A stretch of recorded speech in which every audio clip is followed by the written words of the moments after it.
ओम शांति। आज प्यारे बाप दादा के अव्यक्त मधुर महावाक्य हैं 10 मई 2026 और रिवाइज डेट है 30 जनवरी 2010। आज की अव्यक्त मुरली के सार में ऑलमाइटी अथॉरिटी बाबा ने चारों ही सब्जेक्ट के अनुभव की अथॉरिटी बनने के लिए कहा कि आप सभी बच्चों का सर्व आत्माओं के प्रति चैलेंज है कि हम योगी जीवन वाले हैं, सिर्फ योग लगाने वाले नहीं लेकिन योगी जीवन वाले हैं। बाबा कहे जीवन 2-4 घंटे की नहीं होती है, जीवन सदा काल की होती है। तो चलते फिरते कर्म करते योगी जीवन वाले निरंतर योगी बनो। बाबा कहे चाहे योग में बैठते चाहे कोई भी कर्म करते कर्म योगी हैं। आपके जीवन का लक्ष्य ही है सदा योगी। तो बाबा ने प्रश्न पूछते हुए कहा कि ऐसे अपने को योगी जीवन वाले, नेचुरल योगी जीवन वाले अनुभव करते हो। फिर कर्म योगी बनने की विधि बताते कहा कि बाप दादा ने हर एक बच्चे को भिन्न भिन्न स्वमान दिए हैं। स्वमानों को याद करो और एक एक स्वमान की माला फेरते जाओ तो अनेक स्वमान स्वरूप बन जाएंगे। फिर स्वमान में लवलीन हो जाएंगे। और साथ में स्पष्ट करते हुए कहा कि कोई कोई बच्चे स्वमान में बैठते हैं, सोचते हैं कि मैं बाप दादा के दिल तख्त नशीन हूँ, सोच भी रहे हैं, स्वमान में स्थित होने का पुरुषार्थ भी कर रहे हैं।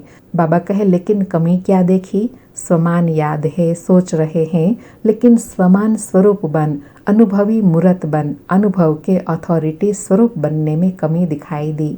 बाबा कहे क्योंकि अथॉरिटी तो बहुत हैं, लेकिन सबसे बड़ी अथॉरिटी अनुभव की अथॉरिटी है और यह स्वमान की अनुभूति ऑलमाइटी अथॉरिटी ने दी है।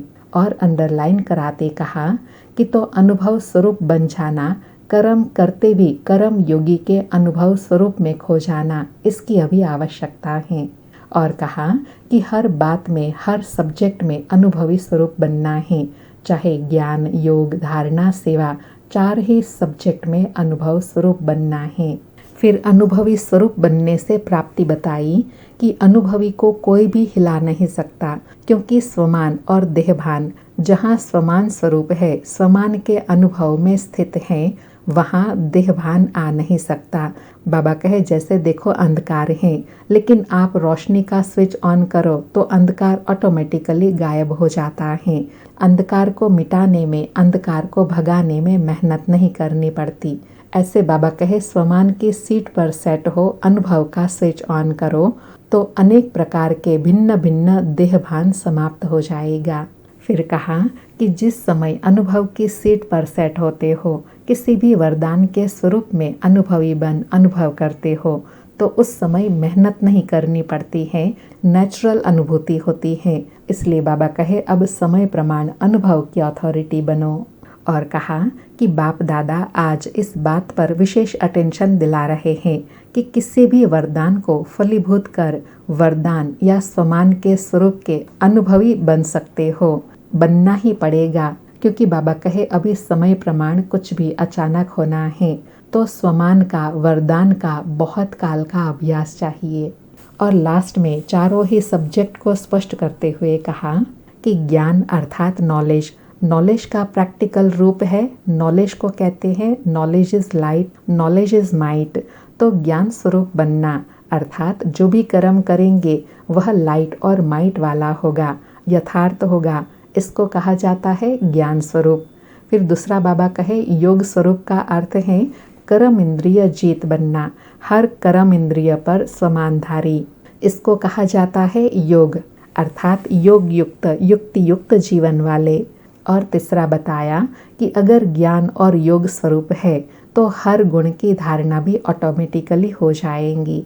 और चौथा सेवा के लिए कहा कि अभी समय अनुसार चाहे मनसा सेवा करे, चाहे वाचा सेवा करे, चाहे कर्मणा करे, चाहे स्नेह संबंध में करे, सेवा भी हर समय अखंड चलती रहे। बाबा कहे कोई संस्कार के वश है, ऐसे संपर्क वाली आत्मा को आपने उमंग उत्साह दिलाया, सहयोग दिया, स्नेह दिया, यह भी सेवा का पुण्य आपका जमा होता है। गिरे हुए को उठाना यह पुण्य गाया हुआ है। सुनते हैं प्यारे बाप दादा के अव्यक्त अनमोल मधुर महावाक्य। अच्छा, चारों ओर के बच्चों को बाप दादा देख देख खुश हो गीत गाते वाह बच्चे वाह। हर बच्चे के दिल में बाप है और बाप के दिल में हर बच्चा है। और यहाँ इतना परिवार मधुबन निवासी देखकर यह भी खुशी होती है, वाह मधुबन वाह, सबका एशलम मधुबन है ही, इसलिए मधुबन में भागकर आ जाते हैं। अब बाप की जो आश है वह जल्दी से जल्दी पूर्ण करना है। 4 ही सब्जेक्ट में अनुभवी स्वरूप बनना ही है। बाप दादा देश विदेश चारों ओर के बच्चे जहाँ भी बैठे दिख रहे हैं, सभी कैसे देख देख हर्षित हो रहे हैं। यह साधन, यह साइंस इसी समय प्रोग्रेस में जा रही है। नई नई इन्वेंशन दुनिया के हैं, लेकिन आपके फायदे के साधन अच्छे अच्छे निकाल रहे हैं। बाबा कहे दुनिया के लिए तो नई नई इन्वेंशन हो गई, लेकिन इसमें सबसे ज्यादा फायदा आप बच्चों का है, क्योंकि उस समय सेंटर में भी IPTV के द्वारा बाप दादा को सन्मुख का अनुभव कर सकते थे, और अभी तो मोबाइल द्वारा भी करते हैं। बाबा कहे दूर होते भी साथ हैं। तो साइंस वालों को भी मुबारक हैं जो साधन तो बनाए हैं। अच्छा, देश विदेश के सभी बच्चों को बहुत बहुत दिल का प्यार और याद स्वीकार हो। और विशेष ऐसे विशेष बच्चों को नमस्ते। ऐसे विशेष बनाने वाले प्यारे बाप दादा को भी याद प्यार गुड मॉर्निंग और नमस्ते नमस्ते। आज का वरदान है, नॉलेज की लाइट द्वारा पुरुषार्थ के मार्ग को सहज और स्पष्ट करने वाले फरिश्ता स्वरूप भव।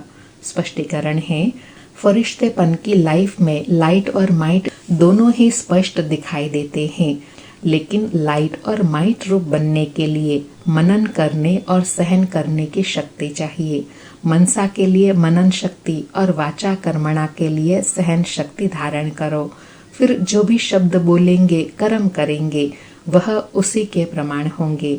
अगर दोनों शक्तियां हैं तो हर एक के लिए पुरुषार्थ का मार्ग सहज और स्पष्ट हो जाएगा। बाबा ने सहज पुरुषार्थ का मार्ग बताया, लाइट और माइट। और लाइट कैसे बनेंगे? मनसा द्वारा मनन शक्ति धारण करेंगे। और माइट व शक्ति कब आएंगी? जब वाचा और कर्मणा में सहन शक्ति धारण करेंगे। फिर जो भी बोलेंगे वह शक्तिशाली होंगे। वह ये कहे कि इस धारणा से बोल भी अनेकों को रास्ता दिखाएगा। आज का स्लोगन है, व्यर्थ बोलना अर्थात अनेकों को डिस्टर्ब करना। आज के अव्यक्त इशारे हैं, सदा अचल अडोल एक रस स्थिति का अनुभव करो। आज अनुभव करने के लिए कहा कि आप बच्चे मास्टर प्रकृतिपति हो। इस प्रकृति के खेल को देख हर्षित होते रहो।